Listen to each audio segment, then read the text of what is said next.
આજરોજ ગોંડલ માર્કેટિંગ યાર્ડમાં ધાણાની આવક કરવામાં આવી હતી અને સમગ્ર સૌરાષ્ટ્રને જે રીતે ગોંડલ માર્કેટિંગ યાર્ડ ઉપર ભરોસો છે અને જે રીતે સમગ્ર દેશમાંથી અને વિશ્વની કેટલી એક્સપોર્ટ કંપની કરતી મસાલા કંપની ગોંડલ માર્કેટિંગ યાર્ડમાં ખરીદી કરવા આવે છે એને હિસાબે કદાચ ગુજરાતનો નહીં ભારતનો ઇતિહાસ કહી શકાય એવડી ધાણાની આવક આજે ગોંડલ માર્કેટિંગ યાર્ડમાં થઈ છે.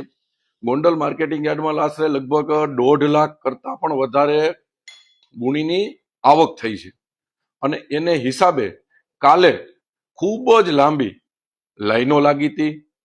ઘણા મને એવા ફોન આવ્યા હતા લોકોના કે આટલા બધા ખેડૂતો લાઈન લઈને રોડ ઉપર ઊભા છે તો આની કંઈક માર્કેટિંગ યાર્ડે વ્યવસ્થા કરવી જોઈએ. પણ અમારા માટે નહીં, સમગ્ર સૌરાષ્ટ્રના ખેડૂતો માટે ગૌરવની વાત છે કે આખા દેશના વેપારીઓ અહીંયા ખરીદી કરવા આવે છે, એને હિસાબે અહીંયા ખેડૂતોને ભાવ મળે છે. આ વર્ષે ખેડૂતોને ધાણાના ભાવ જોવો તો 1100 થી 2300 રૂપિયા જેવા ધાણાના ભાવ છે, જ્યારે ધાણીના ભાવ 1250 થી 3600 રૂપિયા જેવા ધાણીના ભાવ ખેડૂતોને મળે છે. કાલે હું કેટલા ખેડૂતોને મળ્યો હતો પ્રથમ દિવસે, તો બધા ખેડૂતો ખૂબ રાજી હતા અને છેક જામનગર,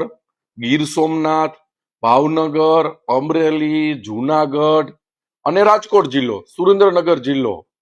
સમગ્ર સૌરાષ્ટ્રના ખેડૂતો